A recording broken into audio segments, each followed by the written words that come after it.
మనం ఎప్పుడు కూడా డ్రైవర్లని గెలిపించకొచ్చిన లీడర్లం మనం జనరల్గా ఉండాలి, న్యూట్రల్గా ఉండాలి.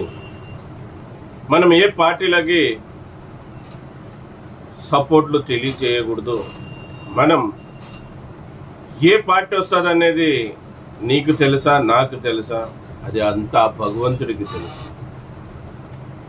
మళ్ళీ ఈరోజు నువ్వు ముందుకొచ్చి వీడియో రూపంలో, వాట్సాప్లో వాయిస్ రూపంలో వచ్చి డ్రైవర్లని పక్కదారి పట్టించినావు. ఈరోజు నీ ద్వారా డ్రైవర్లు మోసపోయేకి ఎంతో అవకాశం ఉంది. మళ్ళీ ఇటువంటి పొరపాట్లు మళ్ళీ చేయొద్దు. చేసిన తప్పుని సరిదిద్దుకోలేనప్పుడు నువ్వు డ్రైవర్ యూనియన్ లీడర్ పదవికి రాజీనామా